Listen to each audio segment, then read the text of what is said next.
Assalamualaikum warahmatullahi wabarakatuh. Di sini saya mau mempresentasikan materi di minggu ini, yaitu materi Information Retrieval. Jadi, apa itu Information Retrieval? Information Retrieval atau IR adalah sebuah penemuan materi atau biasanya dokumen yang bersifat tidak struktur atau biasanya berupa teks yang memenuhi kebutuhan informasi dari dalam kumpulan besar, biasanya disimpan di komputer. Dan saat ini kita seringkali berpikir tentang pencarian web, tapi ada banyak kasus lainnya. Misal contohnya pencarian email, atau mencari sesuatu di laptop, atau sebuah basis pengetahuan di perusahaan, atau mencari sebuah informasi hukum. Lalu basic asumsi dasar untuk information retrieval ini koleksi, contohnya koleksi di satu set dokumen, yang mana anggap saja ini adalah koleksi statis untuk saat ini gitu. Nah, tujuannya mengambil dokumen dengan informasi yang relevan dan, dan juga kebutuhan informasi pengguna dan membantu pengguna menyelesaikan tugasnya. Kemudian di information retrieval itu ada incident factor. Jadi kita memiliki vektor 0, 1 untuk setiap suku. Nah, untuk menjawab pertanyaan, ambil vektor-vektor untuk Vitus atau Caesar dan Calpurnia yang bisa dibilang sebagai komplement dan menjadi bit Western. Jadi yang dihasilkan itu seperti bilangan biner di bawah 110, 100, kemudian dan 110, 111 dan 101, 111. Yang mana hasilnya itu menjadi 100, 100. Sehingga secara singkat bisa dikatakan insiden factor ini adalah sebuah metode yang digunakan dalam pencarian informasi untuk merepresentasikan dokumen dan query sebagai vektor dalam ruang multidimensi. Sehingga setiap dimensinya itu mewakili kata atau frasa dalam dokumen atau query, dan nilai dalam setiap dimensi menunjukkan apakah kata atau frasa tersebut ada dalam dokumen atau query. Sehingga salah satu metode yang bisa digunakan dalam machine vektornya adalah model ruang vektor, yang mana model ini menggunakan digunakan untuk representasi dokumen dan query sebagai vektor dalam ruang multidimensi. Sehingga dalam model ruang vektor itu setiap dimensi yang mewakili kata atau frasa dalam dokumen atau query dan juga nilai dalam setiap dimensi menunjukkan seberapa penting kata atau frasa tersebut dalam dokumen atau query. Dan nilai dalam setiap dimensi vektor itu menjadi 1 jika kata atau frasa yang sesuai ada dalam dokumen atau query, dan akan menjadi 0 jika tidak ada frasa atau kata di dalam dokumen atau query.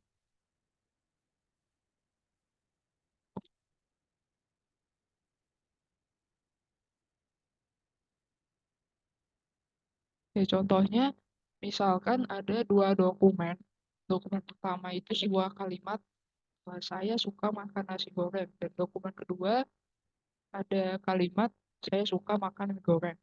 Dan kosakata yang dimiliki itu ada kata saya, suka, makan, nasi, goreng, dan mie. Berarti insiden vektornya dalam dokumen satu itu ditulis menjadi 1, 1, 1, 1, 1, 0. Nah, kenapa 0? Karena dalam dokumen satu tidak ada kata mie, misalkan seperti itu. Kemudian di dokumen 2 itu menjadi 1, 1, 1, 0, 0, 1. Kenapa ada nolnya 2? Soalnya di dalam dokumen 2 itu tidak ada kosakata nasi dan goreng. Jadi dia ditulis nol. Lalu berikutnya di information retrieval itu ada inverted index. Jadi setiap istilah T kita harus menyimpan daftar semua dokumen yang mengandung T. Misalnya mengidentifikasi setiap dokumen dengan doc ID atau nomor seri dokumen. Kita juga membutuhkan daftar post dengan ukuran variabel. Pada Dix, proses posting yang terus-menerus adalah hal yang normal dan terbaik. Dalam memori, dapat menggunakan eh, senarai berantai atau larik dengan banyak variabel. Dan juga beberapa pengukuran dan kemudahan di penyisipan. Nah, ini adalah contoh dari inverted index. Jadi dokumen yang mau diindeks, di sini contoh dokumennya adalah kata friends, commands, dan countryman. Kemudian di tokenizer, di token stream jadi friends, commands, countryman jadi berdiri sendiri gitu. Kemudian linguistic modules, modul ini ya berarti di sini contohnya dia yang tadinya jadi jamak, kata jamak menjadi kata yang sendiri gitu, bukan bermakna jamak lagi. Lalu kemudian di indeks, friend di indeks berapa, roman di indeks berapa, complement di indeks berapa dengan inverted index ini. Dan berikutnya untuk indexing steps. Jadi di sini eh, menggunakan token sequence, yaitu urutan pasangan, jadi token yang dimodifikasi atau ID docs-nya itu. Nah, ini contohnya ada doc pertama dan doc kedua itu merupakan dua kalimat yang berbeda. Kemudian setelah dimasukkan ke tokenisasi itu, jadi beberapa term. Nah, term di sini itu berarti kata-kata yang ada di dalam docnya. Lalu doc ID ini eh, bisa dikatakan seperti ID setiap dokumen, setiap term yang berhasil ditokenisasi gitu. Nah, di sini beberapa istilah atau istilah entry dalam suatu dokumen itu ada beberapa yang duplikat gitu. Ini contohnya seperti kata putus itu ada dua, kemudian kata sesang itu ada tiga, dan seterusnya. Sehingga ini perlu yang namanya digabungkan menjadi satu.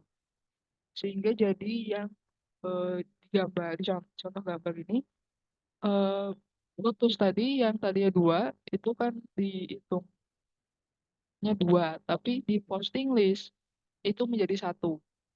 Artinya bahwa data term Bluetooth ini itu ada dua di dalam dokumen, tapi karena sudah digabungkan menjadi satu, akhirnya di posting list itu satu, tapi aslinya di dokumen itu ada dua. Jadi bisa dilihat bahwa yang sebelumnya itu adalah terms and counts-nya. Jadi ada kata terms-nya dan counts-nya, ada berapa jumlah katanya. Lalu ada pointers-nya juga. Kemudian ada list of doc ID-nya. Kayak gitu. Berikutnya Passes Queries. Jadi di sini Passes Queries itu dapat menjawab pertanyaan seperti eh, Universitas Stanford misalnya, yang mana ini tuh sebagai frasa. Nah, dengan demikian kalimat seperti saya kuliah di Stanford itu tidak cocok. Karena konsep dari frasa telah terbukti mudah dipahami oleh pengguna. Salah satunya dari sedikit pencarian lanjutan itu ide yang berhasil. Lebih banyak lagi query yang merupakan query frasa implicit, dan dalam hal ini tidak lagi cukup hanya menyimpan entry di dalam term docs. Frasa yang lebih panjang itu dapat diproses dengan memecahnya turun dengan memecahnya seperti contohnya itu kalimat Stanford University Palo Alto. Ini dapat dipecah menjadi query boolean pada dua kata seperti Stanford University and University Palo and Palo Alto. Sehingga tanpa dokumen tidak dapat memverifikasi bahwa dokumen yang cocok dengan query boolean di atas memang mengandung frasa. Selanjutnya mengindeks setiap pasangan istilah yang belum berurutan dengan teks sebagai frasa. Ini termasuk di dalam keyword index. Sebagai contoh, teksnya itu ada friend, romance, dan countryman. Di sini dihasilkan sebuah dua kata seperti friend romance, dan romance countryman. Nah, masing-masing dari keyword ini sekarang menjadi istilah dictionary, di mana pemrosesan query frasa dua kata sekarang itu menjadi langsung. Nah, selanjutnya adalah positional index size, di mana indeks posisi itu memperluas penyimpanan postingan secara substansial, meskipun indeks dapat dikompresi. Namun demikian, jika indeks posisional sekarang menjadi standar digunakan karena kekuatan dan kegunaan frasa dan query pendekatan, bisa jadi muncul pertanyaan apakah digunakan secara eksplisit atau secara implisit dalam sistem pencarian peringkat. Berikutnya IR matrix. Jadi di dalam IR matrix ada banyak dimensi. Ada yang pertama metrik gaya akurasi, kemudian ada latensi, waktu untuk mengeksekusi satu query, ada throughput, jumlah query yang dilayani dalam waktu tertentu mungkin melalui pemrosesan batch, lalu ada FLOP, ukuran perangkat keras yang tidak tergantung pada komputasi sumber daya, lalu ada penggunaan disk, ada penggunaan memori, dan juga ada biaya. Nah, berikutnya ini adalah classical IR. Di sini terlihat TF-IDF untuk korpus dokumen. Jadi di sini dijelaskan eh, sebuah tabel yang menunjukkan frekuensi kemunculan kata kunci pada beberapa dokumen, dokumen 1, dokumen 2, dokumen 3, dan dokumen 4. Nah, pada kolom IDF itu terdapat nilai yang menunjukkan frekuensi kebalikan dokumennya. Nah, nilai ini bisa diperoleh dengan menghitung logaritma dari rasio jumlah dokumen pada korpus terhadap jumlah dokumen yang memiliki kata kunci yang dicari. Nilai IDF yang lebih tinggi itu bisa menunjukkan bahwa kata kunci lebih jarang muncul pada dokumen-dokumen dalam korpus. Nah, oleh karena itu, kata kunci tersebut dapat dianggap sebagai kata kunci yang penting karena dapat membedakan satu dokumen dengan dokumen lainnya. Nah, berikutnya ini menunjukkan eh, rumus dari BM25 atau batch match 25. Ini sebuah algoritma yang digunakan untuk mencari dokumen yang relevan dengan query pengguna. Algoritma ini mengukur kesamaan antara dokumen dan query dengan mempertimbangkan beberapa faktornya, pertama itu IDF.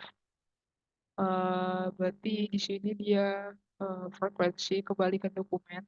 Jadi nilai yang menentukan seberapa penting kata kunci dalam membedakan eh, satu dokumen dengan dokumen lainnya.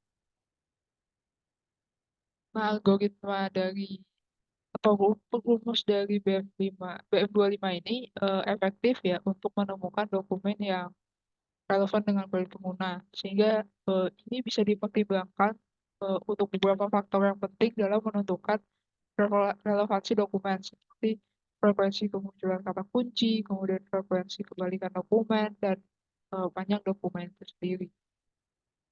BM25 juga bisa mudah dipahami, juga bisa mudah diimplementasikan.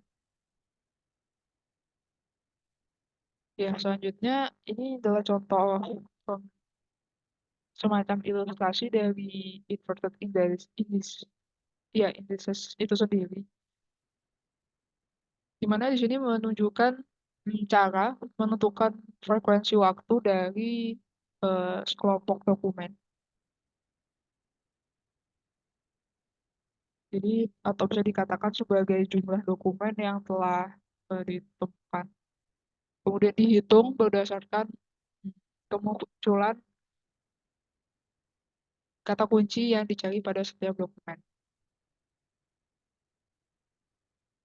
Dalam diagram tersebut, ya, atau dalam contoh gambar tersebut, di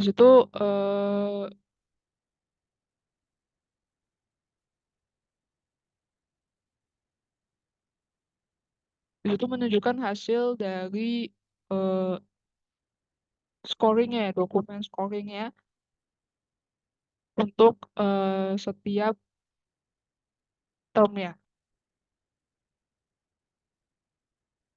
Berikutnya, ini ada cross encoders, bagian dari neural IR. Nah, cross encoder ini sendiri eh, neural network yang digunakan dalam pencarian informasi untuk menemukan dokumen yang relevan dengan query pengguna. Sehingga cross encoder ini bekerja untuk merepresentasikan dokumen dan query itu sebagai vektor dalam ruang multidimensi.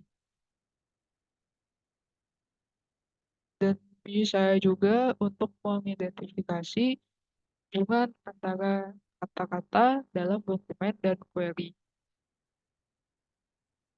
Di contoh ini itu ada dua eh, encoder, yaitu encoder query dan juga encoder dokumen. Di encoder query itu mengambil query pengguna sebagai inputnya dan menghasilkan vektor representasi query. Sedangkan untuk encoder dokumennya itu mengambil dokumen sebagai input dan menghasilkan vektor representasi dokumen. Vektor representasi query dan dokumen ini kemudian diproses. Nah, di proses ini memungkinkan model untuk fokus pada bagian tertentu dari dokumen yang paling relevan dengan query. Hingga hasilnya kemudian digunakan untuk menghitung skor kesamaan antara dokumen dan juga query. Yang berikutnya, yang terakhir ini adalah DPR atau Dual Paragraph Retriever. Ini digunakan untuk eh, pencarian informasi, eh, eh, dalam menemukan dokumen yang relevan dengan query pengguna. Dan DPR ini biasa bekerja dengan merepresentasikan dokumen dan query sebagai vektor dalam ruang multidimensi. Dan juga memiliki dua encoder untuk memproses dokumen dan query secara paralel sama seperti eh, sebelumnya yang cross encoder itu.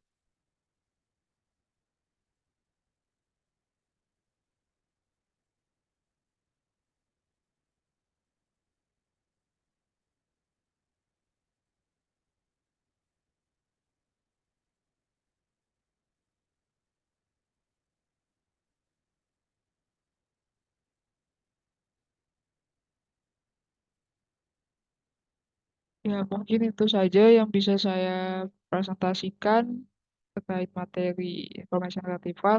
Kurang lebihnya mohon maaf. Wassalamualaikum warahmatullahi wabarakatuh.